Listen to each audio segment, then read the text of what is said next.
Good morning. The subcommittee will come to order. The Subcommittee on Border, Maritime, and Global Counterterrorism is meeting today to receive testimony on the Western Hemisphere Travel Initiative at land and seaports. Are we ready? Again, thank you all for joining us. Today, the subcommittee will receive testimony on the current status of the implementation of the Western Hemisphere Travel Initiative, or WHTI as we call it, at our land and seaports. We have two great panels this morning that will allow us to hear from government officials responsible for the implementation of WHTI, as well as representation from industry groups who are dealing with the implementation and how it's affecting their respective industries. I look forward to receiving your testimony and having an open dialogue and for you to answer our members' questions. The goal of WHTI is to strengthen border security while facilitating the entry of U.S. citizens and legitimate foreign visitors. Having an efficient and operable passport cards program created by WHTI will help the United States ensure that those who enter our country are who they are. And with that said, residents of border communities who have traveled back and forth across the border with really just an oral declaration, in some cases back in my father's time, just walking across and nobody was there, we will have to adapt new procedures for them to cross the borders to see their family and their friends. I have had concerns about whether the outreach to the local communities along the southern and northern borders has been adequate. And during the implementation of the air travel portion of WHTI, we saw that there was a lack of public outreach, and it created some confusion. And for these reasons, a few years ago, I was one of the people who supported the provision to delay the implementation of WHTI at the land and seaports until June 1st of 2009. So now we have the date approaching, and the question on our minds are, how's the program working? Have people submitted? Do people know? What's the outreach? What about the surge factor? Are we ready for that? And more importantly, how is the infrastructure at the land borders and the seaports going to be able to handle this situation? And how is the commerce of our country dealing with this, considering that Canada is our #1 trading partner and Mexico is our #3 partner with respect to trade? So I'm hopeful that you're going to tell me that the implementation is going smoothly, that you have some contingency plans for what we consider to be a surge. We have just to remember about 18 months ago when we had the deadlines with respect to passports and how that really impacted, and really the State Department was not ready for that, and we hadn't thought through the implications of that. So I look forward to your testimony and for your answers to our questions. And I will recognize my very able colleague from Indiana, Mr. Souter, my ranking member, for his opening statements. Thank you, Madam Chair.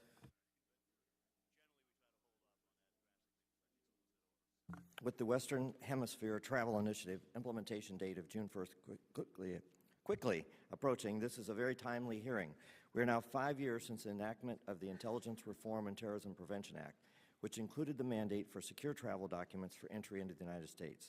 On June 1st, when the implementation starts for the last phase of WHTI at land and seaports of entry, being nearly 9 years from the terrorist attacks before all travelers entering the United States are using secure documents.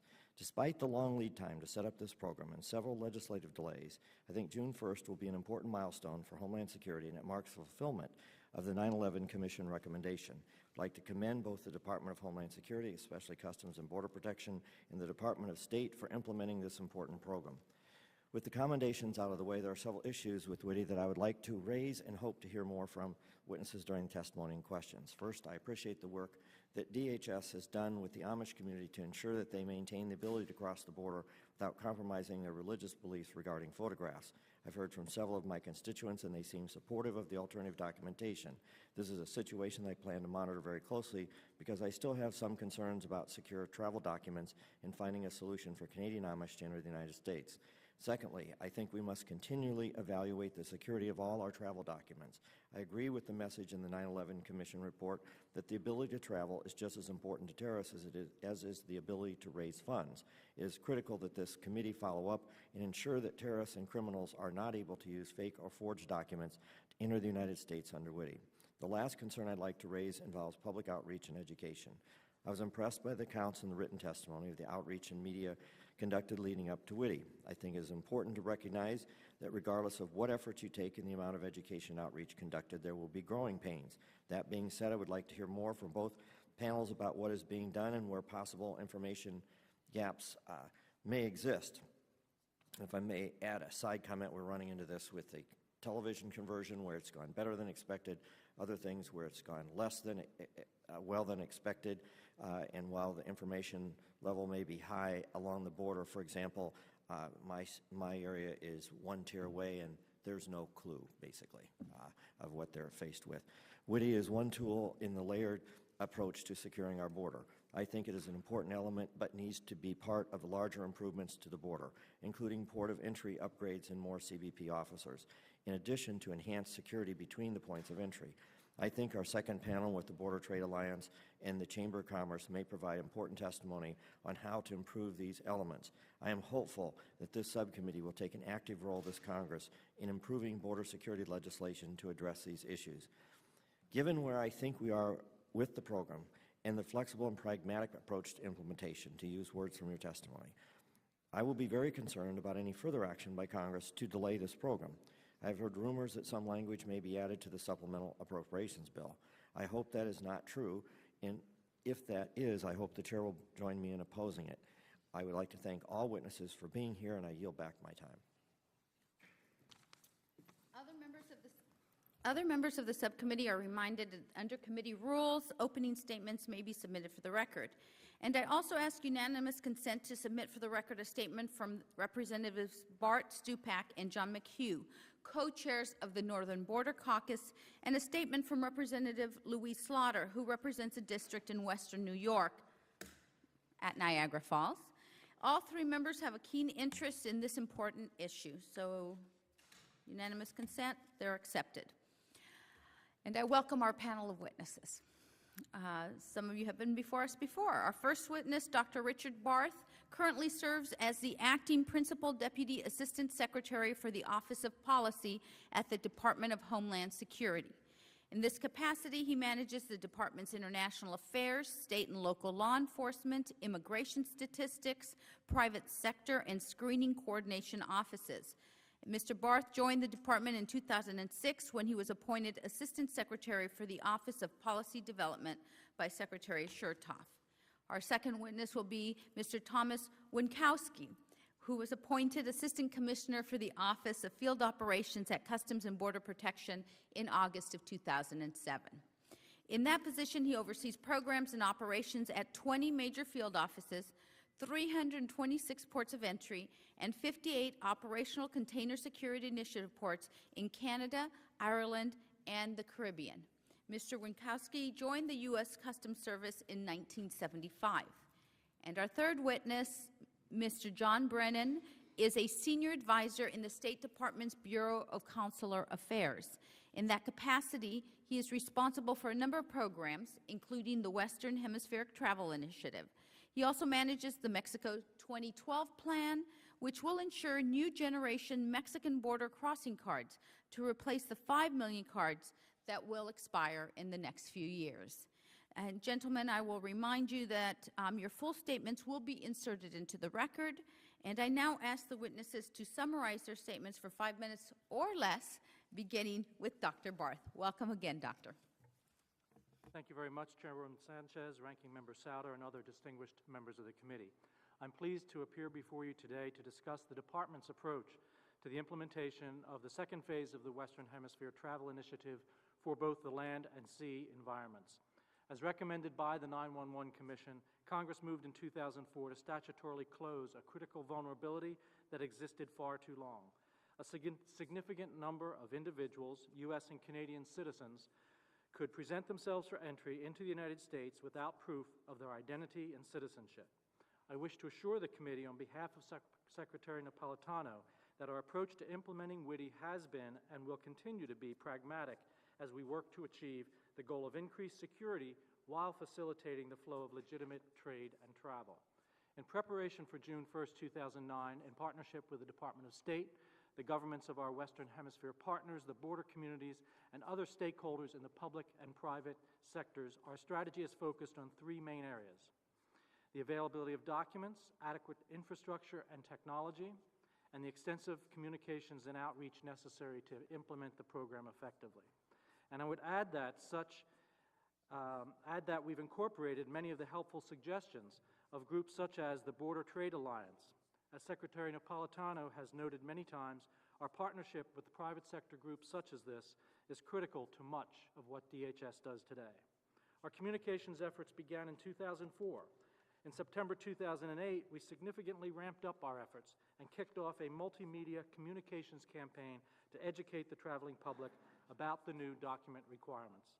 The variety of secure, WHTI-compliant documents addresses the needs of different travelers. The vast majority of adult U.S. citizens are able to present any one of the following documents: a U.S. passport, a passport card, a state-issued, DHS-approved enhanced driver's license, or a trusted traveler card from our Nexus, Sentry, or FAST programs.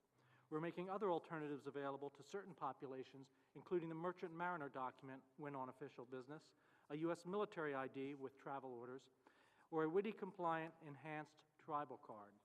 Since we stopped accepting only oral declarations by U.S. and Canadian citizens on January 31st, 2008, we began a transition to a more secure border and have seen a high rate of compliance with document requirements. Despite predictions that travel and trade would be brought to a halt with the January 31st document requirements, we have, through a phased and flexible approach, implemented the changes in travel document requirements without causing discernible increases in wait times at the border. To be sure, however, that unexpected problems do not surprise us in the early days, weeks, and months of fully implementing the WHTI document requirements. Secretary Napolitano will be personally monitoring the situation so that we can proactively work to ensure what I called for at the beginning of this short summary: travel and trade facilitation with enhanced security at our borders.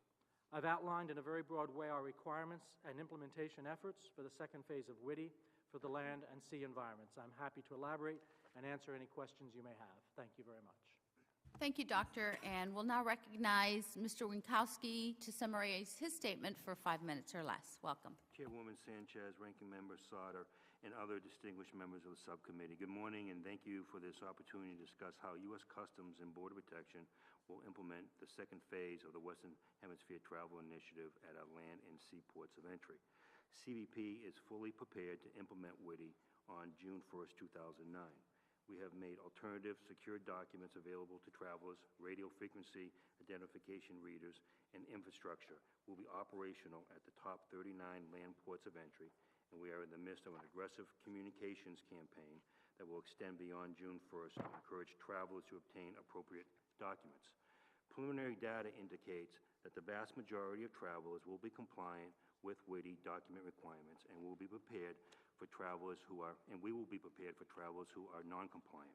CBP has broad discretion that it utilizes every day with travelers who lack appropriate documentation. We plan to be flexible and pragmatic in our enforcement of WHTI and apply this flexibility on a case-by-case basis. In preparation for June 1st, CBP remains focused on the critical areas of communication, technology, deployment, and field preparedness. CBP is executing the third phase of a comprehensive press, stakeholder, and travel outreach effort, concentrating on the 12 major media markets along the northern and southern borders. We have implemented extensive communication to saturate these markets. To date, television and radio ads have aired more than 21,000 more than 21,000 times. Print advertisements have run more than 120 times. A website has been created as the primary source of information on WHTI documents, and over 6 million education tear sheets have been distributed to travelers. As part of our push prior to WHTI implementation, we are conducting press events at every land border port, reminding the traveling public to apply for the secure documentation now in order to have them for June 1st, 2009 and beyond. RFID technology is already operational at 34 of the 39 high-volume land ports and is on track to be installed and operational at the remaining 5 high-volume land ports prior to June 1st. At all other land and sea ports of entry, lanes are equipped with optical character reader technology. This technology will read any travel document with a machine-readable zone, including passports, border crossing cards, trusted traveler cards, enhanced driver's licenses, the passport card, and lawful permanent residence cards. CBP will use the same approach of informed compliance instituted successfully during other major changes at the borders over the last 2 years, including the January 2007 implementation of WHTI in the air environment and the January 2008 end of the acceptance of all declarations of citizenship at all land and seaports. We anticipate that some travelers will not have appropriate documents, and we will use our full range of authorities to be flexible in accommodating United States and Canadian citizens without WHTI-compliant documents in the initial phase of the implementation. CBP has also taken steps to ensure that our personnel are fully prepared for WHTI implementation. Just last week, we brought together trainers, operation specialists, and public affairs officers from around the country for a WHTI implementation conference. Our field personnel were thoroughly updated on policies and procedures and had the opportunity to discuss mitigation strategies for real-world situations that they are likely to encounter. In turn, these trainers will ensure that all land border officers receive comprehensive training and are prepared for implementation. On May 29, 2009, we will establish the WHTI Operations Center at CBP headquarters, which will be staffed 24/7 to continuously monitor port operations before, during, and after the June 1st, 2009 implementation. The center will conduct daily teleconferences with the field and will provide immediate responses to questions and concerns. On June 1st, senior managers will be working at the ports, primary lanes will be fully staffed, and our uniformed public affairs officers will be on site to provide accurate public affairs guidance. WHTI is on time, on budget, and on track to complete implementation at all lands and seaports of entry on June 1st, 2009. We continue to move in the right direction of enhancing identity document security, increasing information sharing among partners, and deploying the necessary resources and technology to protect the borders. Thank you again for the opportunity to testify, and I look forward to answering any of your questions. Thank you. And now we'll hear from Mr. Brennan for 5 minutes or less. Chairwoman Sanchez, Ranking Member Souder, and distinguished members of the committee. Thank you for this chance to discuss the role of the Department of State in providing American citizens with passports and passport cards to prepare them for the June 1st final implementation of WHTI. The economic well-being and general welfare of border communities and of our neighbors to the north and south depend on the free flow of people and goods. We are committed to implementing WHTI in a thoughtful manner that facilitates trade, travel, and tourism while enhancing our national security. To this end, we have worked closely with the Department of Homeland Security and in particular the U.S. Customs and Border Protection to inform the American public of the upcoming WHTI deadline and to give U.S. citizens the documents they will need to comply with WHTI. Since the program was announced in 2005, we have issued passports in record numbers. In July 2008, we began issuing passport cards designed to work with the new systems CBP has installed at the land borders. We issued the millionth card in April, and demand is rising. Since the beginning of April, there have been more than 40,000 passport card applications each week, more than double the number we saw in October. We believe this and other trends show the American public is aware of the new documentary requirements under WHTI and are coming into compliance with them. In 2007, the Department issued 18.4 million passports, an historic high. In 2008, we issued 16.2 million. Current year demand is below last year's level. Nevertheless, the percentage of Americans holding passports continues to rise. More than 92 million Americans have passports today, and we estimate that about 33% of the U.S. citizen population now holds a passport or passport card. We're on track to issue more passports this decade than in the 2 previous decades combined. In response to the unprecedented demand we saw in 2007, we've increased our passport issuing capacity by 95%. With our increased resources, we are capable of issuing 26 million passports a year. Citizens can apply for passports at more than 9,400 acceptance facilities at post offices, courts of clerk, and other government offices nationwide. To meet the needs of border residents, we have 301 acceptance facilities located within 25 miles of the U.S.-Canada border and 128 within 25 miles of the U.S.-Mexico border. This year, the Department will open 3 new passport agencies in Detroit, Dallas, and Minneapolis. We will hold an official ribbon-cutting ceremony for the Detroit office on May 11th. The office is already open for service to the public. We're doubling the size and adjudication capacity of the National Passport Center in Portsmouth, New Hampshire, and we've expanded existing agencies in Seattle, Chicago, Houston, Miami, and New Orleans. We have established 2 new large-scale production and personalization facilities, one in Hot Spring, Arkansas, and one in Tucson, Arizona. Each is operational. Each has the capacity to produce 10 million travel documents a year. We began production of a wallet-sized passport card in July 2008 and have issued over 1.1 million as of today. The card is made to fit the specific needs of border communities for a less expensive and more convenient alternative to the passport book. The card was designed and priced specifically as a limited-use passport that works with the RFID architecture found only at the land borders of the United States. It is not an international, globally interoperable travel document and cannot be used for international air travel. Passport cards have the same validity as passport books, 10 years for an adult, 5 years for a child under 16, but the card is considerably lower in price. First-time adult applicants pay $45, children's applications cost $35, and adults who already have a passport book pay only $20. We continue a vigorous public outreach campaign as the WHTI deadline approaches. Our passport agencies have held over 90 outreach events since February, ranging from travel shows to naturalization ceremonies. Passport Day in the USA was held on Saturday, March 23rd as a national campaign and provided thousands of citizens with a convenient opportunity to apply for a passport.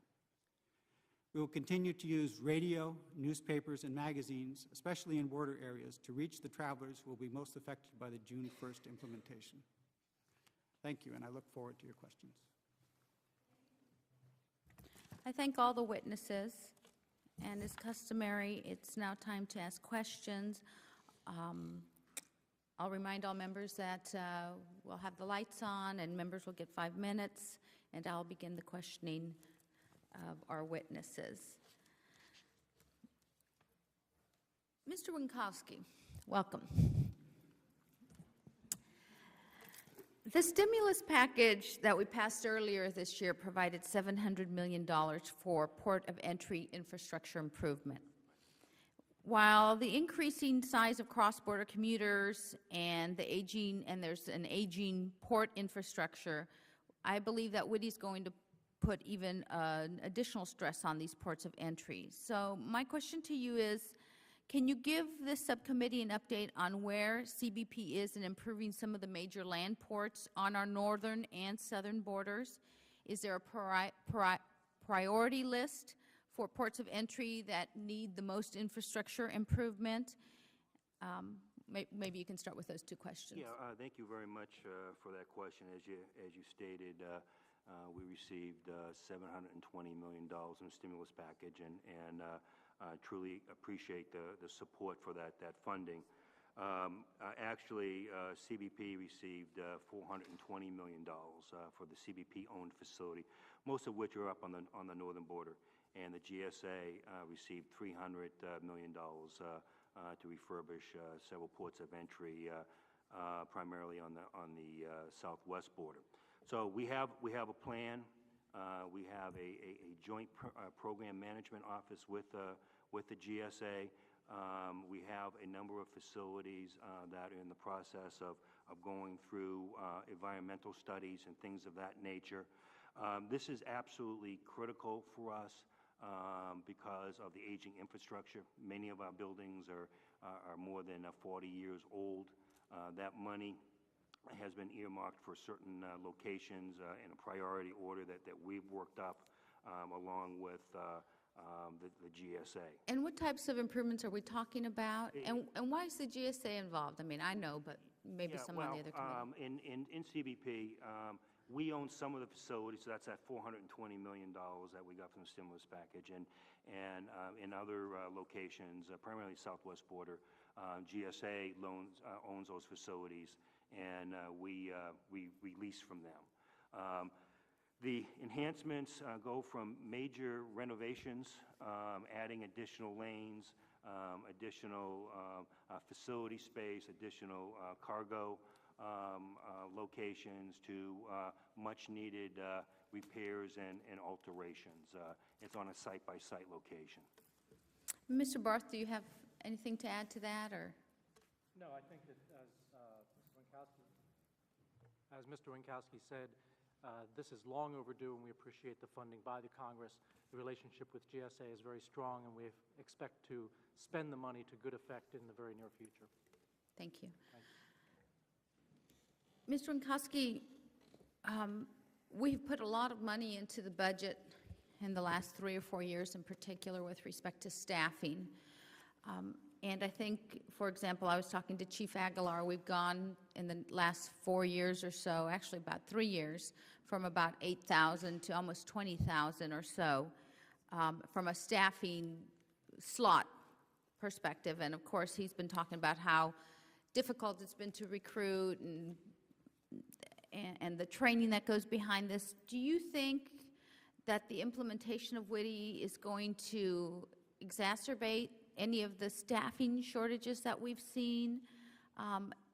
And the second question would be about the training of the officers with respect to the new requirements and procedures. Well, first of all, Congress has been very, very generous to us in field operations. When you look at the increase that we received, particularly in the area of our CBP officers and also in the agriculture specialist side. As you know, the WHTI budget gave us nearly 300 additional CBPO positions, and we very much appreciate that, having the majority of those officers on board. My view of this is that WHTI is going to make their job much more efficient and effective.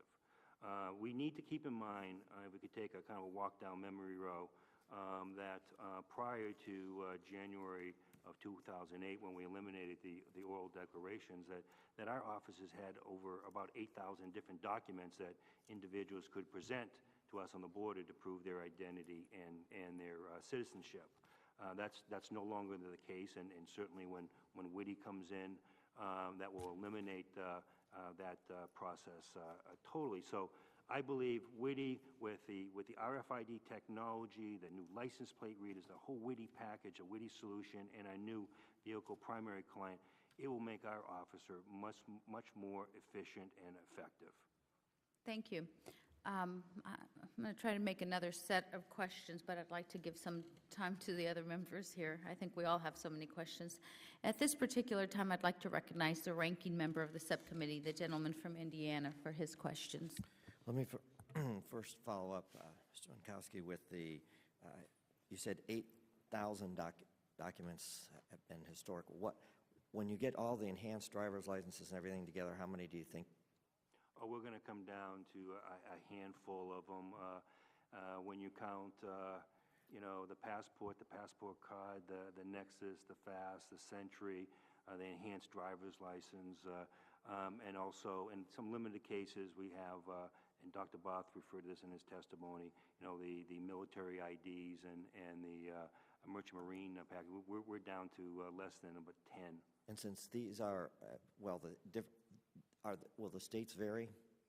In other words, one of the questions here is there are more technical documents now with more sophistication in them. Yeah.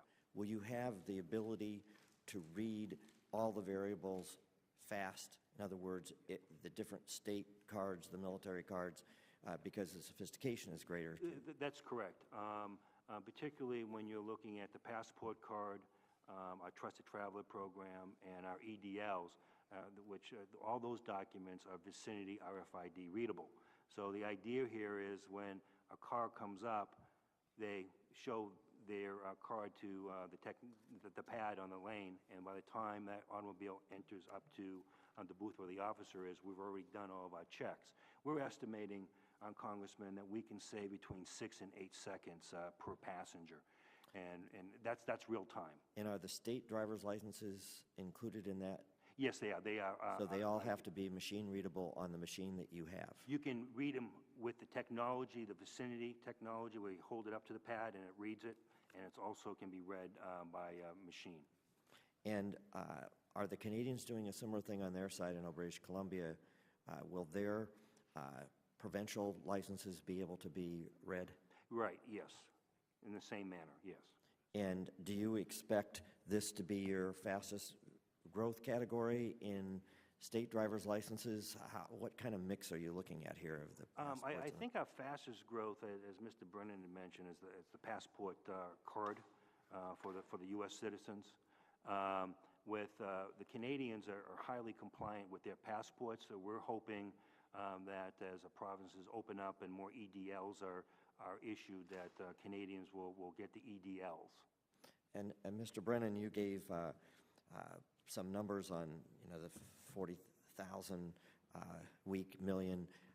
What percentage of the number of people who cross currently, this is difficult because there are multiple crossings, what percentage are you estimating of what you have out right now versus historic usage is the gap? I'm not sure I fully understand. In terms of what we have out now, and If how 15 million people, not number of crossings, but number of people, if there are 15 million people who in the course of a year cross the border north and south, what percentage are covered with eligible? It's a pretty basic question. with the RFID documents? Yes. Yeah, I think it's a little bit too early to tell because we will only know that when the cards when all the infrastructure is in and the cards are being read. There are only 1.1 million in circulation at present. So as a percentage of total travel, that is going to be low. I'm sorry, I have a business degree. This is kind of a pretty basic question. I realize the detailed accuracy would be hard. But if you know how many states have a compliant driver's license, everybody in those states would be qualified. If you have the number of people in the military who have a qualified thing, that's another percent. But this is kind of pretty basic because one of the major goals you have is here's the number of people who cross, here's how many we have. That'll vary by year. It's not a precise science because you're doing estimating. But in estimating, I would think that would be one of the primary things that the departments would be trying to estimate is what's the gap and are we closing it? Mr. Winkowski. If I could take a crack at that. We are estimating, and we're very confident on this number, that 80% of the crossers today have a WHTI compliant document. Okay, now it's an assortment of documents, so the passport, the EDL, the passport card. We're estimating that by June 1st, that number is going to increase. So we have about 271 million crosses on the northern border and southern border. Our numbers show that 80% right now are compliant, and that number will grow. And 80% of the numbers of people or 80% of the numbers of crossings? Because the people who cross a lot. Crosses could be multiple times. Okay, Right. Thank you. The chair now recognizes Mr. Green of Texas for 5 minutes. Thank you, Madam Chair, and I greatly appreciate the opportunity to visit with the witnesses. I've listened to the testimony, and I'm impressed with what I've heard. I would like to ask a couple of questions concerning a circumstance that might arise that we're not anticipating. Let's assume that things don't go quite as well as we'd like them to. Is there a plan B in place? Example, card reader fails, and we now have some backup for that reader. Is there something in place to help us in the event we have systems failure that is not anticipated? Yes, and we have mitigation procedures in place. That actually happens today.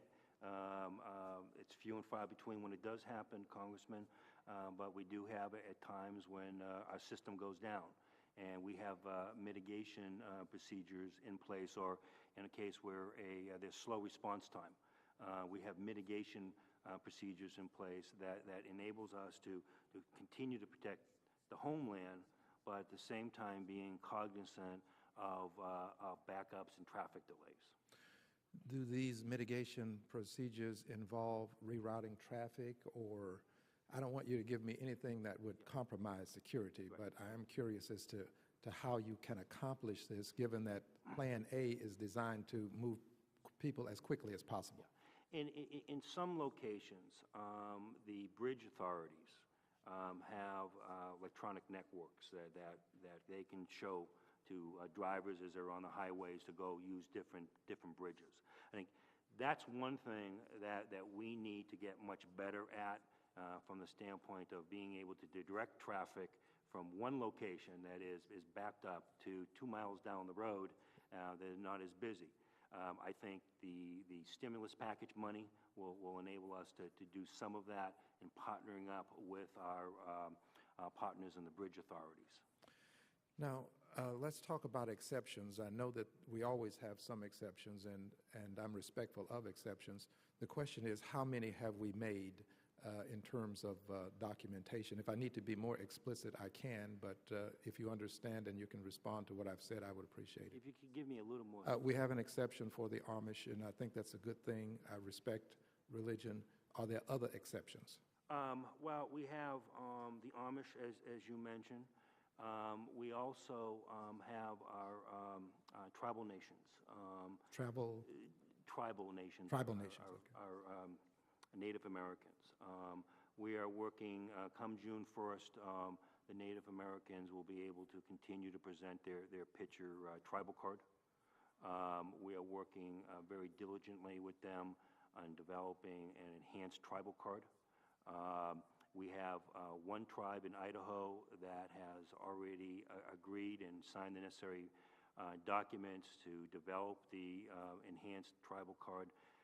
We have several more to go, and we have been working with the tribes very closely. We have about 40 tribes, as I recall, that live near the border, the northern southern border. 10 have acknowledged the memorandum of agreement, and we're working out the details. It's complicated. There's cost associated with the tribes developing the enhanced tribal card. There's an issue with vendors, for example, in Idaho, the one tribe that has signed on to produce the ETCs. They're very small. I believe the tribe has about 140 members. It's hard to find a vendor that's willing to put the infrastructure in place and the cost associated with that for 140 cards. So we're working through that. With about 50 seconds left, let me ask this. Commerce lanes. I assume that you have specific lanes for commerce. Is this correct? Yeah, we have the commercial cargo lanes, yes. Okay. And are you comfortable with the number of cargo lanes such that we will get the commercial traffic through? No, in some areas we're woefully, the infrastructure is not acceptable. This $720 million from the stimulus package will help us rectify that in a number of locations. You need to keep in mind that we're estimating that it's about $6 billion to fix the infrastructure at our land borders. And I think we're off to a good start. We very much appreciate the $720 million that we received. But there are areas around the country that we don't have enough infrastructure in place, whether it's the cargo side or the pedestrian side or the vehicle side. My time has expired. Thank you very much. Thank you, Madam Chair. I thank the gentleman from Texas, and now we have Ms. Lufgren, a colleague from California, for 5 minutes. Thank you, Madam Chairwoman.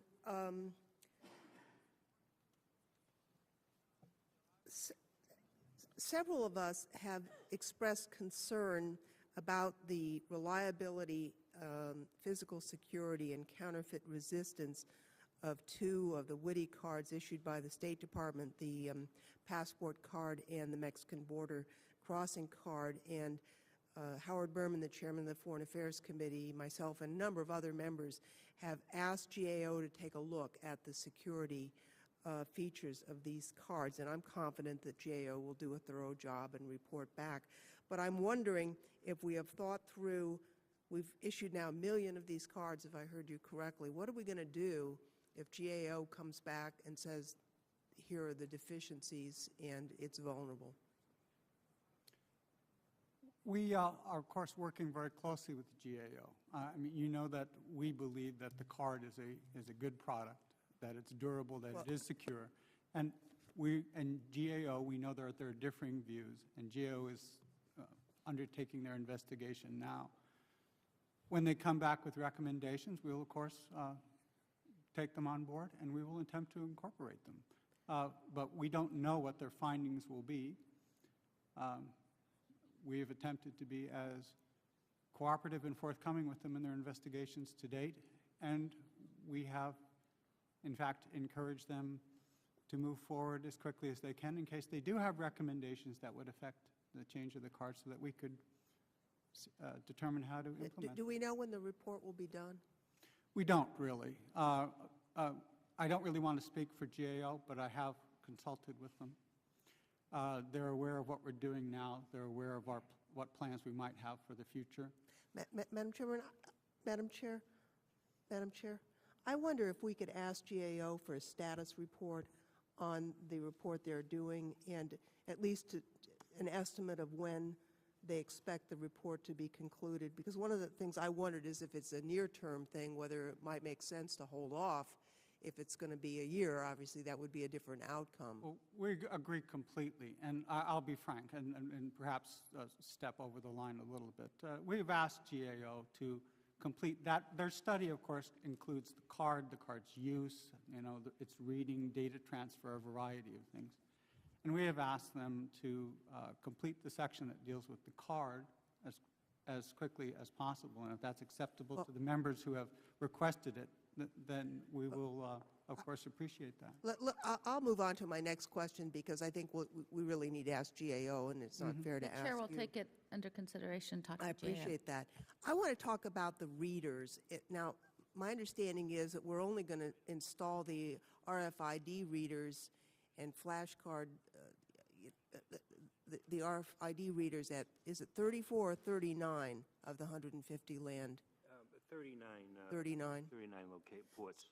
So I guess the question I have is that since everyone will know where the readers are, what kind of level of security are we going to have?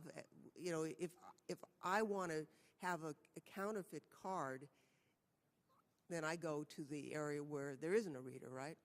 Well, no, not actually. There's a couple things. At 39 locations has multiple crossings, which account for 95% of the crossings. I thought it was 96%, but still. Right, but the locations that do not have the RFID will still have the machine-readable technology. So they'll still be read and go through this same system. It's just how it's read. With the RFID vicinity, you sit in your car and you flash your... So you will have machine readers at every single land They have entry. been there for years, yes. Okay, well, that's good news. I am wondering, in terms of the, and maybe it doesn't make a difference if it's only 4%, but whether the movement of individuals and goods across the 4% where we won't have the RFID readers is going to be smooth, and whether we should anticipate jam-ups and an interference with commerce at those sites. No, we don't anticipate that. The locations that don't have the WHTI solution are very small. We do have a plan, and Congress has been very generous with this program, where we can go out and begin expanding to all 100 locations on the northern and southern border. Okay, our focus was on the big ones, the 39 ports of entry that captured 95% of the crossing activity. Our plan here is to go out and put the WHTI solution in all the locations. Okay, thank you very much. I yield back, Madam Chair. Thank you to my colleague from California.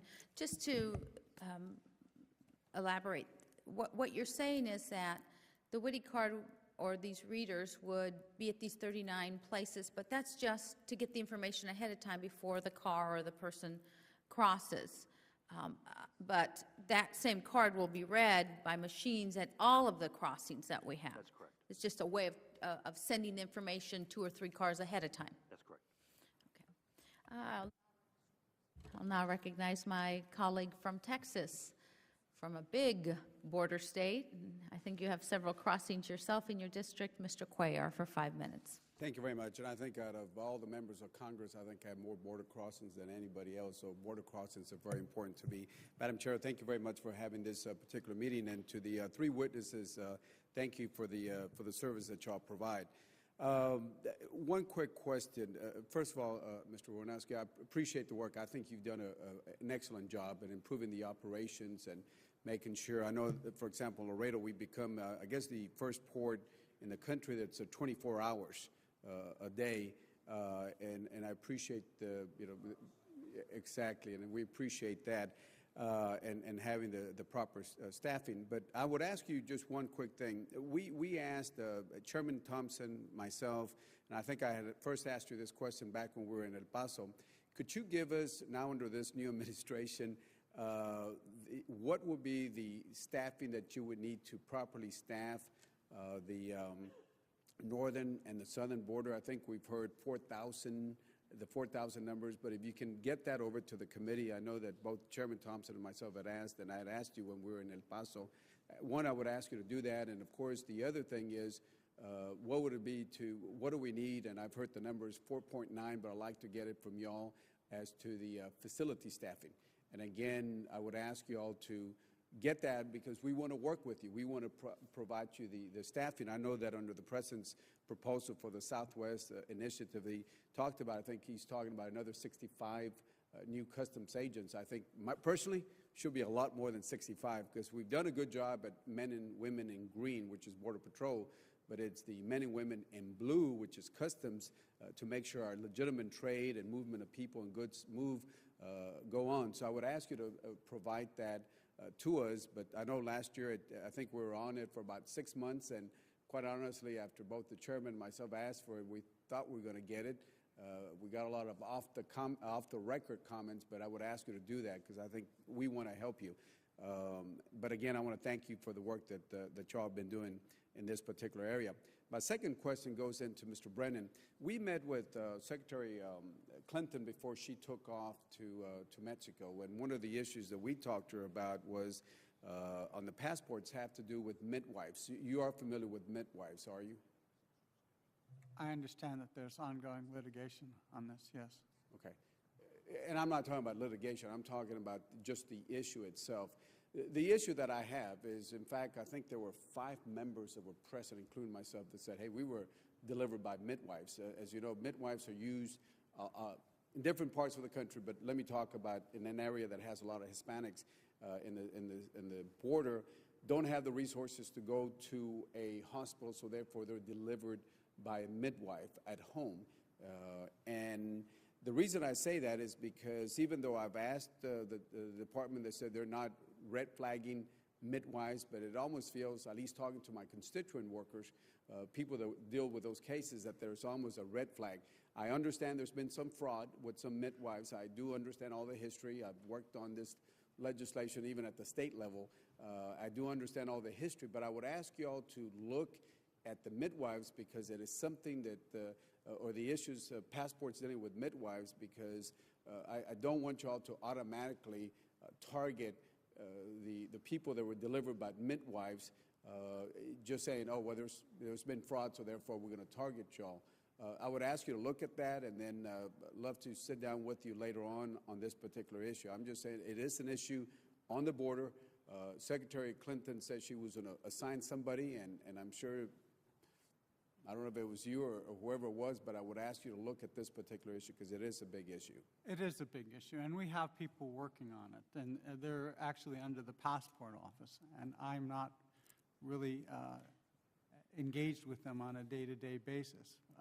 As I mentioned, there is ongoing litigation that involves some aspects of this, and we're certainly more than willing to meet with you at your pleasure to discuss the issue further, and I can get the people who have the best answers there for you. And make sure they come up with another answer, because I met with them, I guess, almost a year ago, and they said they were going to change things, but I still guess... A lot has happened in a year. And I was going to say, there is a new change and I appreciate it, and I would like to sit down with you, because it is an issue, and it's coming up pretty quickly, so as soon as y'all can set up the meeting, I would appreciate it. But Mr. Brennan, I thank you, and for the other two witnesses, appreciate the service that y'all provide. Thank you, sir. Thank you. Mr. Massa, are you ready to ask your questions? 5 minutes to the gentleman from New York. Thank you, Madam Chair, and I apologize for arriving late, but I wanted to make sure in that the district I represent has flowing through it a vast majority of the travel and entrance coming from the Niagara area border and through the New York Thruway. And so when the field hearing was held in the past, our area was a prime focus for these matters. And I apologize that this has been asked before, but as you know, the accessibility of passports, one of the main documents now required under this initiative, has some measure of significant backlog associated with it. And I have been hearing an awful lot of feedback from constituents in my district. And again, I ask your patience if this has already been addressed. But to the individual that would be best qualified to answer this, can you help me with explanations that I can give to my constituents back home about what is being done, what can be done? People aren't really against having a passport. It's the delays and the complexities of obtaining them that I'm hearing so much about. So to the individual best qualified to address this, if you could assist me, I'd be deeply appreciative. I would guess that's me. And currently, passports, on our website, we're indicating it takes 4 to 6 weeks for a regular application, 2 weeks for an expedite. These are basically the normal service levels that we've had for a long time. Right now, there are no systemic backlogs in the pipeline. We really have every confidence we can maintain those service levels as we move through this deadline and beyond.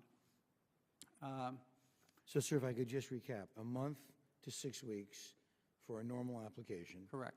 And then 2 weeks for expedited. That's what we're telling people, yes. Is there an emergency passport capability on weekends?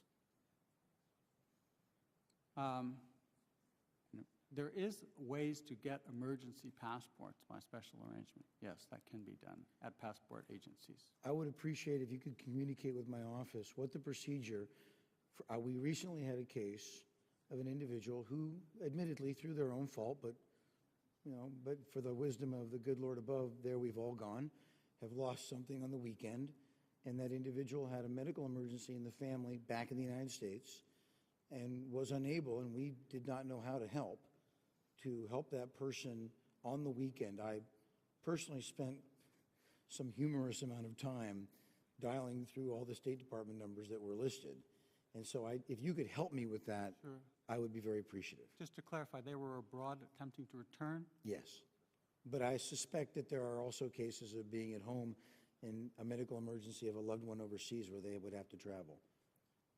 If you could get us the information on the case, we will be glad to look into it. Capabilities around the world do vary. I ended depending on up where they having were a staff located. member go to the hospital and be with the family member, and then they came in on a Monday. So everyone was happy in the end. But passports and their timeliness and their accessibility, and they should be hard. I don't say this should be something that you find in the box of cereal. I understand that. But if there are exceptions and procedures that I can be educated on for the benefit of my constituents, that would be a help. In general, overseas passports, emergency passports can be obtained in a day. But as his circumstances will vary depending on where these people were. And we'll be glad to look into it if you give us the details. Thank you. And the last portion in the minute is cost. Can you speak just a few seconds about cost of passports? Cost of passports, currently, I believe it's $100 for an adult. I'd have to look up, quite frankly, the children's cost. The passport cards, $45 for an adult first-time applicant, $35 for a child. Are there any exceptions made or conveniences made for those who are in exceptional financial difficulty, especially during the times that we live in? There's no sliding scale on the passport. No sliding scale. No. People who already have a passport and wish to obtain a passport card because it's more convenient to use it to cross the border. The cost for that is $20 for a 10-year document. Thank you very much, sir. Madam Chair, I yield back my time. Thank the gentleman from New York. We were just having a little discussion earlier about the sliding scales and things of the sort, which I think in these times especially, or for the tribal units, for example, maybe, but we'll discuss that with our foreign affairs appropriators and others, I guess, or maybe with Ways and Means also. It'd be a multi-jurisdictional issue. I think we're going to ask a couple more questions before we dismiss this panel to get to our second panel. I actually have a couple of questions for you, Mr. Brennan, just so we make sure that your time up here is well spent in front of us. Don't want you to think we're preferential to the Homeland people.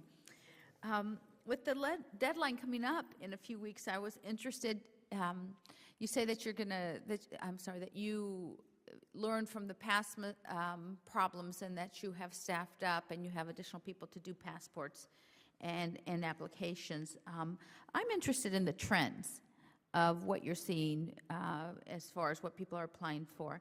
Specifically, have you noticed any relevant trends in passport applications and issuance as we approach the deadline? In other words, are we seeing more people along the northern border request these cards, or more from the southern border, or vice versa? And we also had some questions about the security features on the passport cards.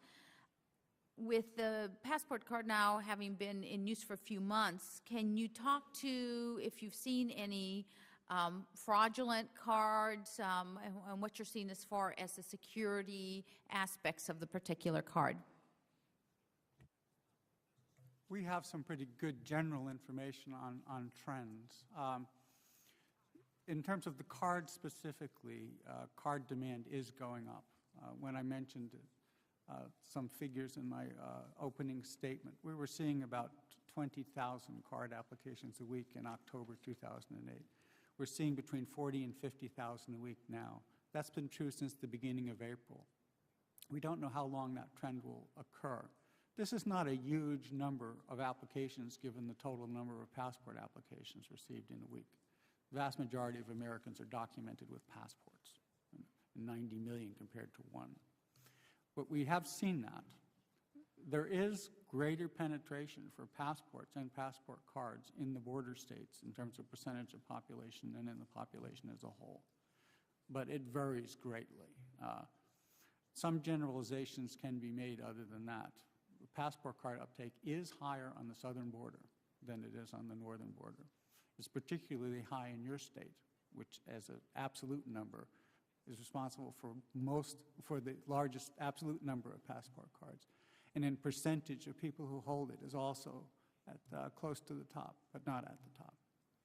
We've seen some other states take off from relatively low bases. Arizona in particular, Texas, which was looking low, is moving up.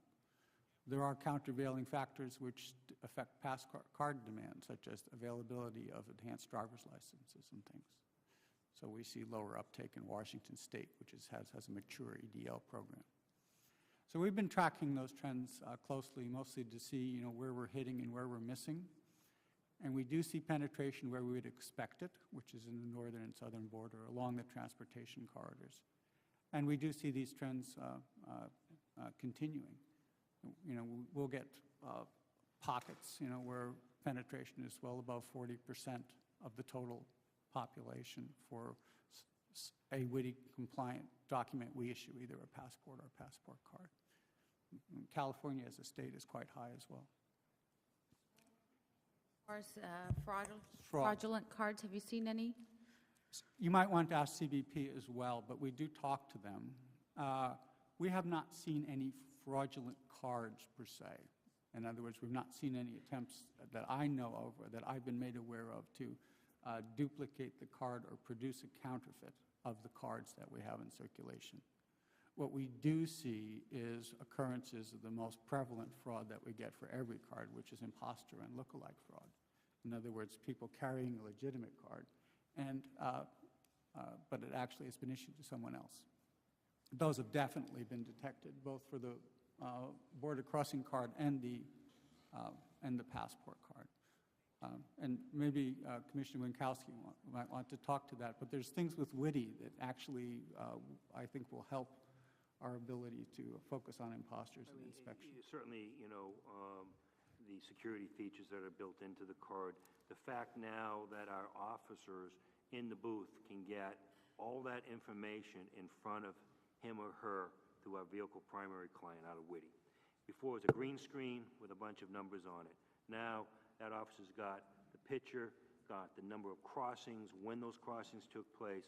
So from a standpoint of keying in on those individuals that need a little extra scrutiny, that officer's got a full bag of tools. And your other question, Chairwoman Sanchez, just to give you kind of a comparison, when you look at the cards that we issue, the Trusted Traveler cards, for the example, the Nexus, you look at January 2007, we had about 2,800 applications in January 2007. January 2009, nearly 9,300. So we're seeing a spike. So up on the northern border, we're seeing individuals looking at their options and saying, gee, I really want to be part of the Trusted Traveler program. So that's a very significant growth, and we are up to date. We are current. We're turning those around in about 8 to 10 days. And I'm sorry if I was a little obtuse with the question earlier about penetration, but the figures really appear at the coalface, which is CBP's end. But our feeling, based on what we have seen, right, with issuance trends and what they have told us, is that frequent travelers have the message and have the documents right now to basically comply. Great. There's always more that can be done, and there are populations that we know perhaps we need to continue to work with long after the deadline. But we do see awareness out there, and we have made the ability to get the documents robust, and we'll be able to supply them. Thank you, gentlemen. I'll yield some time to Mr. Sauter for a few more questions. Yeah, the problem is the gaps and where they are. That if it was 170 million, is that what you said the total was, and 80% of that was covered, 85? 270 million. Is that, and that's the number of crossings or the number of people? Number of crossings. And do you know what the number of people are who cross? I don't often. Because if you said the number of crossings, we're covering 80% of them, that means 50 million crossings are going to run into a problem. Now, if that moves up another 5%, but that's not like a little number. No, but I think... And I'm not proposing, as you heard earlier, that we delay, because, quite frankly, at some point here, the government's word for people, the 80% who've laid out the money, starts to become a real question here. They've laid out hard cash, they've conformed with the system, and our credibility is sinking each year that we keep delaying. So I'm not arguing a delay, and I'm also believe that your policy of agent discretion is important in this. But it is, let me ask Dr. Barth this. I assume you have a robust plan of feedback that when agents are practicing discretion, that's going to be fed back into the system for rapid analysis and attempted proposals to Congress to figure out how to do this gap before the 20 million all descend on our offices, or whatever percentage of them do. Yes, sir. The department is working very closely with all of our northern border partners to make sure that we have an eyes open, fully aware system to make sure that if there's any fully unexpected problem at the northern or southern border, that we will be able to work with CBP to work around those problems immediately. The Secretary has looked the Acting Commissioner of Customs in the eye, and they have an absolute pact to make sure that this system will not fall apart. Because we're going to have questions like we talked about backlogs, different, will we have little bursts? I'm talking about also a systematic evaluation, because I don't think it's too hard to figure out an estimation that two groups are going to be the bulk of the traveling that drops. One are the casual travelers, because if you have it with the job or you're right on the border, you're going to do that. One's going to be casual travelers. And if tourism, restaurants, shopping areas are damaged, 10% can put you out of business. That casual travelers are going to be part of it, and your people at the border are going to figure this out almost immediately. There's also going to be scuttlebutt. There's going to be letters trying to get information in how we address that question. The other is people who've lost their jobs or lower income. And even if they were, now that's, I've raised this for years in our National Parks Pass. If we're not careful, tourism or casual type behavior will become inaccessible to lower income people in America. And that it's not like we don't have ways to do this. Reduced and free lunch programs require identification. There's all kinds of worries about, you know, if you came into a park and you had to show your reduced and free lunch, how do you do this type of thing? But there needs to be a creative way to address this question. For example, and let me just give you a very personal example. In July, were I not in this position, I would have had no clue because I started looking at, I'm going to be up along the north border and going into Canada. You can go to all the vehicles, Expedia, Orbitz, and so on, be looking at hotels, all this kind of stuff. No warning that you need anything. You can go to the websites of the different tourist lodges, different programs of what you're looking at. No warning that this is coming. That unless you go to a travel show or live in immediate border state, the second tier, you're basically clueless. I say nothing in researching a trip that suggested I was going to need something at the border. And that's kind of a warning that casual travelers, in other words, I don't go to Canada a lot, but I'm only 140 miles from the border, and a significant percentage of my home area casually travel. But it may be once every 3 years, once every 2 years, or if they're visiting a relative, they think of going over for dinner. Oops, do I really want to get a card because it's an unplanned visit? This is going to be the gap in the system, and we're going to have to figure out how to get that analysis, and I think we should be doing and have prepared to go a GAO study that just assumes and that you're internally studying this gap, similar on international travel. And I also want to say that I think the biggest promise is the state-enhanced driver's licenses. Because if in New York everybody's eligible, why would they need a card, right? Is that correct? If they have an enhanced driver's license in New York, Washington... Right, they would not, all they would need is their enhanced driver's license. So the enhanced driver's license is all they need to cross. That's right. So nobody in New York needs to get a passport card. Only if they applied for that feature, that enhanced driver's license feature. So, you know, you go in for a regular driver's license, you don't want an enhanced driver's license. So it's not automatically in your driver's license. No, you have to there's request an extra enhanced. fee associated. So are we working with states to try to get the state driver? This is what Washington and British Columbia were initially working on, where every driver's license, in effect, qualifies. Do you want to take? The driver's license issue is a complicated one, far more than it appears. The U.S. federal congressionally mandated standards, as they now exist for driver's licenses, address 50 states, the territories, for certain features that do not include the witty enhancement of a microchip that contains a number that provides the photograph for the customs inspector to expedite and facilitate the traveler.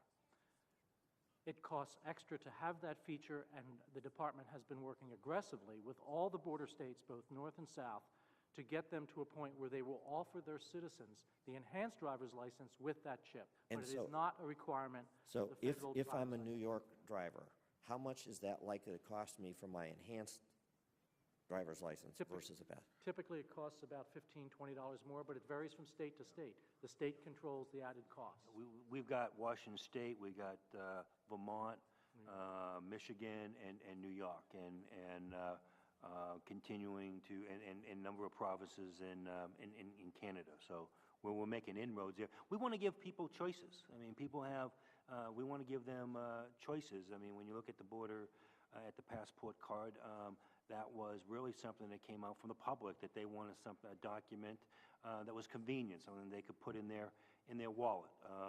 Then you have the states jump on it from a standpoint of the enhanced driver's license. So we wanted to give people choices. A trusted traveler.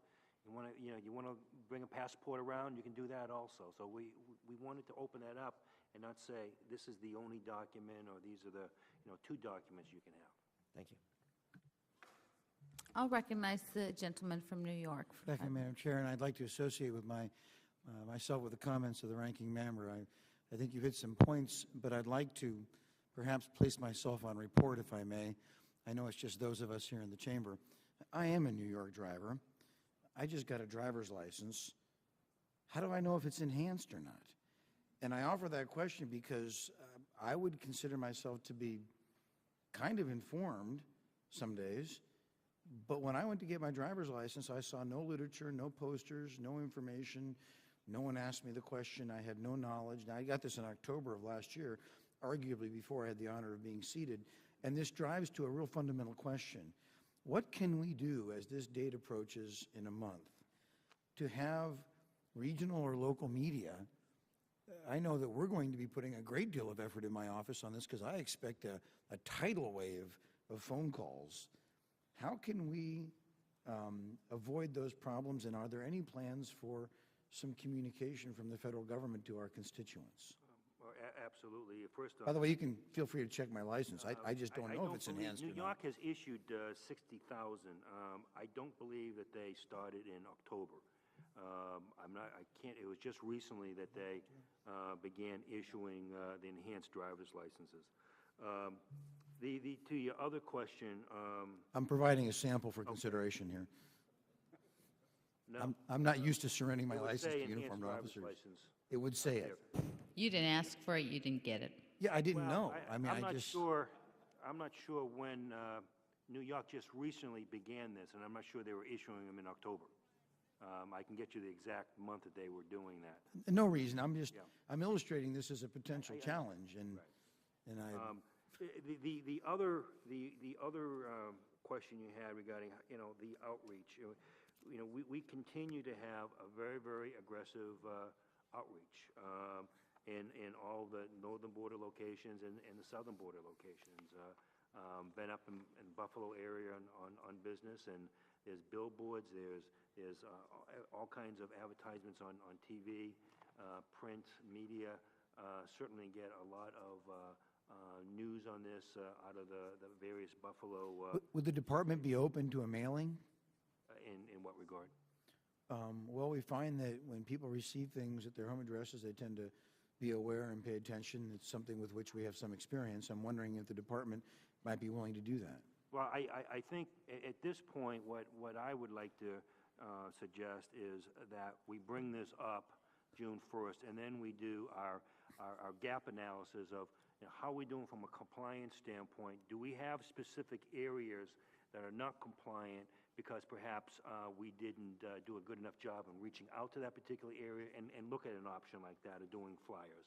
But coming up on June 1st, and we can get, I think, a much better picture of how this is going to shake out from a standpoint of compliance. Like I said earlier, you weren't here, we're anticipating, right now we're at 80% compliance rate.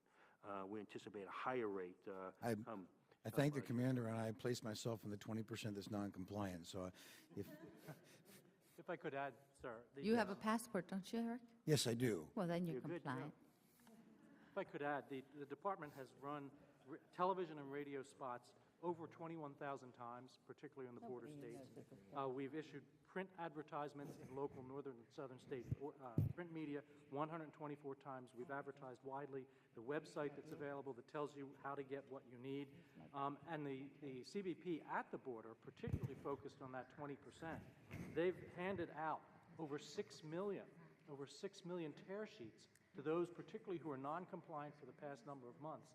Tear sheet that it says what's the problem, why you need it, and what the variety of cards are that you can get and where you can get them. So I think a mailing is an additional excellent idea. I think we need to take that back and consider it, particularly if the compliance rate stays lower than we would like. And I thank the department, and I commend them. I just have my own experience, and I know that I'm going to focus on this back in the district over the next 3 to 4 weeks, because I know what will happen, especially during the summer months, and the importance to the tourist economy in upper western New York State is just critical. So thank you very much. I understand that. And just to add that our website, since it's been created, over 390,000 visitors, and our advertisement that Dr. Both talked about, over 275 million, what they call impressions, people watching these commercials. So I think we've done a very effective job of reaching out. We'll know more as time goes on, because our work doesn't stop on June 1st. We have additional work to do. Thank you, sir, and I yield back. Thank you, Madam Chair. If I could add a point or two. Our media spending in the last month for the deadline is going to focus very heavily on newspaper, radio, and magazines, specifically in the border tier. So we're going to continue to look at that, and not mailings, but we do and have done things like email blasts, looking for a target demographic in those areas and sending emails about Woody. I understand the concern about reaching the general audiences, but there have been national parts of this campaign. And our general website, travel.state.gov, which is one of the most visited in the U.S. government, features this. And we have, I believe, looked at and I think implemented, though I don't have the media plan in front of me, things like banners on things like orbits or other travel sites like that, and used that in the past to reach this general audience, their second-tier audience. But certainly more needs to be done, and we will continue to work on this. Thank you, sir. I yield back.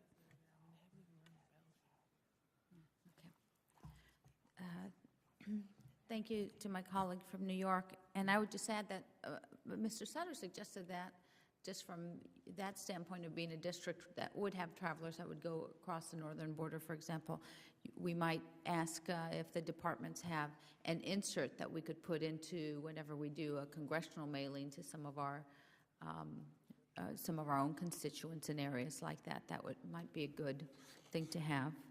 Madam Chair, if I can, I was talking to our minority staff director that perhaps in the next, ideally next week or the next week, particularly those on the immediate border, if the department could come over, I understand you're going to deliver a packet of materials, but to say this is where we did our ads, this is what we have planned, this is what the billboards look like, this is because we may have suggestions. Clearly there are some gaps here.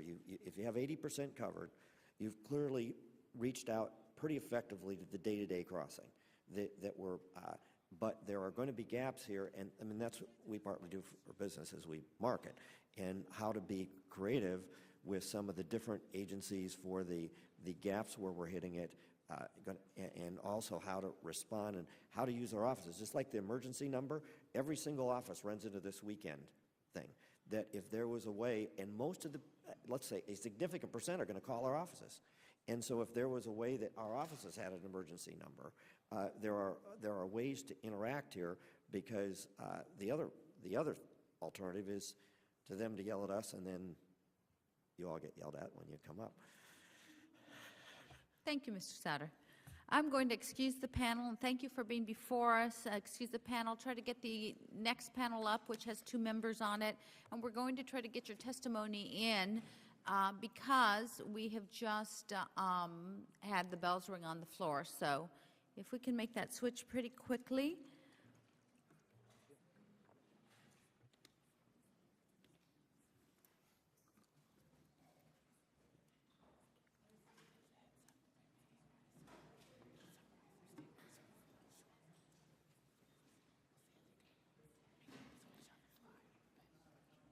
I welcome the second panel witnesses. Because of the crunch on time, I would ask the witnesses if they could summarize, if you can, in even less than 5 minutes, it would be great. Our first witness is Ms. Maria Louisa O'Connell, President of the Border Trade Alliance, a grassroots nonprofit organization that serves as a forum for participants to address key issues affecting trade and the economic development in North America. And our second witness is Mr. Angelo Amador, Director of Immigration Policy at the U.S. Chamber of Commerce. He is responsible for working with the business community to develop the Chamber's position on a number of issues, including border security. Without objection, the witnesses' full statements are inserted into the record, and I'll ask Ms. O'Connell to summarize her statement in 5 minutes or less, if possible. Again, we have a vote on the floor, so we're trying to get this in. Okay, thank you so much, Madam Chairwoman Sanchez and Ranking Member Sauter, for having us here. I'm not going to read it. I'm just going to try to wing it and try to do it in 5 minutes or less. Maybe just 3 points that we need to remember. One, there's a unique approach that we have to look at the U.S.-Canada and the U.S.-Mexico border in terms of how the implementation is being presented. Our constituents from the U.S.-Canada border tell us that technologically speaking, everything is ready. DHS and DOS has set up everything in place.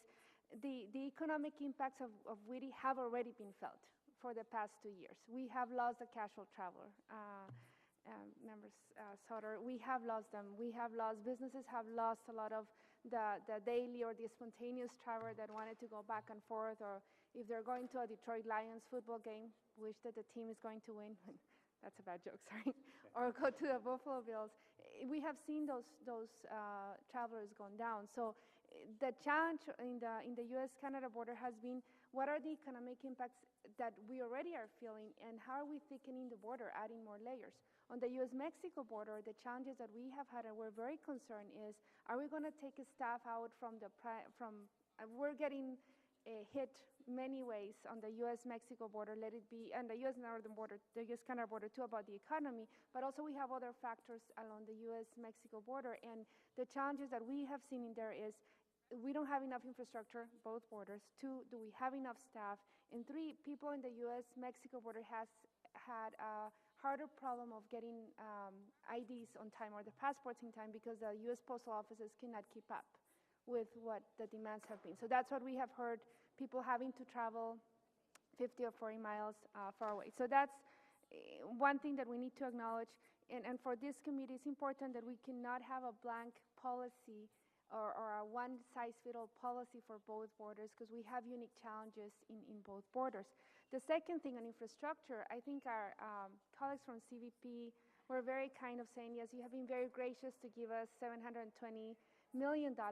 With all the respect, that's a drop in the bucket. That's nothing when you look at it, that last year, the U.S. Land Ports of Entry generated $830 billion with a B. We got $720 million with an M. I always have to make that distinction because it blows my mind. And we are not investing back in the infrastructure. And when we have to manage the expectations, if Congress wants to keep up with all these legislations, then we're going to have to give the resources to the federal government, to the officers on the ground. The third point is that we cannot forget this is the first time that CBP is going to implement 100% requirement verification of ID. So history has not been on the side of the government. They have done a great job doing outreach. I think they have been very resourceful of going to events and communicating. That the challenge that we're waiting to see and our concern is, when June 1st comes back, if the system goes down. I had a picture that unfortunately I couldn't show because of the committee did not allow me or something, but when the system went down in Nogales, Arizona, the ACE system, this is a technology system for the commercial side. The port was closed for 6 hours, 6 to 8 hours. There were lanes of a port that is 2-laned had 4 lanes of trucks in line. And the system went down. No one could do anything. And no one was talking, well, it's not our problem. Finally, someone had to go in the middle. We're talking 100 degrees. You're talking about 60% of the winter produce that we all enjoy because we all eat our salads, right? Comes through Nogales, and it's sitting on the heat. So we have to be prepared for those type of things. Do we have the infrastructure and the resources, the staff resources to do it? And so that would be 5 minutes or less trying to summarize some of the highlights. I think my testimony is submitted, but if there are time for any questions, I would like to address some of the issues. Thank you, Ms. O'Connell. Thank you, Madam. Thank you for your testimony, and I'll now recognize Mr. Amador to summarize his statement in 5 minutes or less, please. Will do. A lot of the things have already been said. You know, the question as to what is Plan B? You know, what are they going to do when they face these kind of problems? And also, it's how do we measure wait times? You know, that's a big problem because WHTI is not being implemented in a vacuum, and we need. They talk about the delays. They talk about the lack of sufficient officers. You know, and I'll mention 2 bills that we're supporting: the Ports Act that we ask that if you can co-sponsor, that would be great. You know, it will provide additional 5,000 additional CBP officers. We don't think 65 is enough, and most of that they're talking about, you know, inspecting for weapons and other things, not to facilitate travel.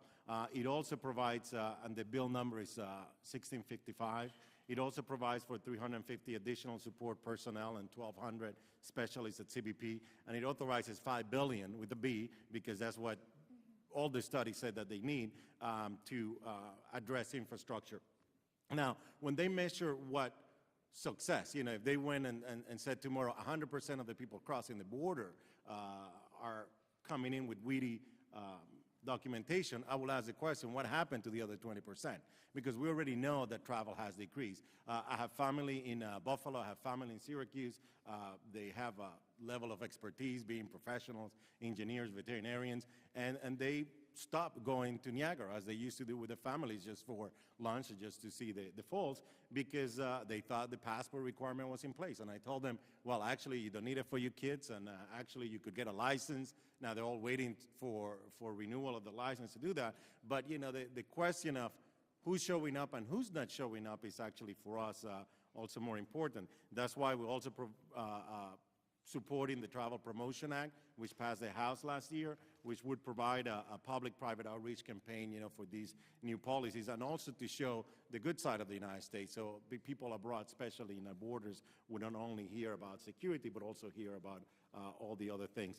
They have done a better job at public relations. Why? The Office of Public Relations at CBP has a toolkit out. We have been working with them. Last year, they thought that the best PR campaign was just the negative publicity in the newspaper. We disagree with that. But there's still changes. One, we need flexibility in June. We're not asking for a delay, but they need to be flexible. They need to try to expand the exceptions. For example, the under age 16. They acknowledge that at 16 is when you can get an adult passport and a license. But, you know, we need the exception to apply for kids that are 16 years old because unlike, you know, the wishes of many teenagers, you don't get your license when you wake up on the day of your 16th birthday. There are other exceptions, and there are things that can be done, again, through regulation. They don't even need legislation. For example, if they have a passport card that is good for travel across the land borders, it should be good for air travel as well. We don't understand why that requirement is not so, except for, you know, it would probably require more work in the part of the agents, but it will facilitate travel. If you drive to Canada and then an emergency comes up, you should be able to fly with the same identification. And also because we hear from people on both borders that it's easier to carry the passport card. I'm sure that a lot of us, or all of us, maybe have a passport, but we don't carry it with us. If you have a passport card in your wallet, you will be able to travel to emergencies. And just from your offices, when you talk to people in the southern and northern border, they tell you, they will go across to Nuevo Laredo or across Niagara, just for lunch, and they usually leave their passports at home. So we need to do a better job at disseminating because we want to make sure that, 50 million, it's a lot of crossers, and we want to make sure that these people, the reaction is not, well, let's just not go. With that, I'll stop, and I'm happy to take your questions. However, I would also point out that thank your staff. This is some of the best staff that I have worked with. I wish the staff on the Judiciary Committee was as good as this one, particularly Mandy Bowers, I believe, has asked any questions that you may have, and Patricia Zavala, somebody I have worked with for years. So, they usually go thankless, so I just want to take this opportunity to do that as well. Thank you very much. Thank you. The chair expresses her regrets she had to step away momentarily. We will now recognize the gentle lady from Texas for 5 minutes, Ms. Jackson Lee. Let me thank the chair very much, and I will make a strong effort to be brief. My opening remarks will simply be that I think this program requires our study and assessment. I think all of us can recall when we were inundated by constituents who were in line trying to get passports when this was first coming in. Let me just quickly ask, and I look forward to working with the witnesses and working with the chair to help make this better and to ensure that there is an outreach by the government. Ms. O'Connell and Mr. Amandor, just give me one fix that would improve this program, and as you do that, I will conclude by saying, as a member of the House Judiciary Committee, I don't know if you're talking about the House or Senate, I know the members work very hard and consider ourselves very competent. We will certainly try to work on what I think is a competent staff, but we want to make sure that they work with you. Thank you. Ms. O'Donnell? Yes, ma'am. I think the one fix that what is needed, and addressing your question, is we need resources. We need the staff and the infrastructure. It's a huge challenge. Just to give you a picture, you have the port of entry. You have an officer that is sitting there in 30 seconds or less, has to make a decision. Right. Move forward, and yet they only open maybe 70 or 60% of the booths. I'm giving you an example on the U.S. Mexico side. They don't have enough staff to open all the booths. They have to be trained to this new program. So we need more staff, resources they can open. And training, and I've been there, so I'm very familiar with how that Yes, is. Thank you. The training is, yes, that's very important, and well, there are stories about that. But then the infrastructure side, when you have two-lane bridge and you have the Nexus or the Sentry program, but you don't have more lanes or you cannot open more because there are not resources, then there's a challenge. And my biggest concern on that, Madam Representative, is how from the Congress you give the speeches and you provide us and you want the economy to work, and here are the cash registers, some of the cash registers of the country, and yet you only give us $720 million out of $835 billion that are generated. I cannot emphasize that more enough. So if one thing to remember, I guess, from this is more resources so that they can have. Thank you very much. Thank you. Mr. Amador? I'll just say that, by the way, Nolan Rappaport is still a good friend of mine, and the staff in that committee's judiciary and immigration is very competent. However, they don't seem to work in a bipartisan fashion as well as this committee, and I wish the immigration subcommittee in particular would be more bipartisan in looking for fixes. The number one suggestion I would have is really making the passport card affordable and make it really a true substitute for travel on the land borders. Let me thank you, and I know that all the fixes that you've indicated will be looked upon, and certainly try the Immigration Subcommittee again. I'm sure they'll work with you. I yield back. I thank the gentleman for his kindness. Thank you, and witnesses, we thank you for appearing. There may be additional questions. The record will be open. We ask that members with additional questions respond expeditiously and that you respond to the questions expeditiously. Again, thank you. You're excused, and hopefully we are too. Thank you.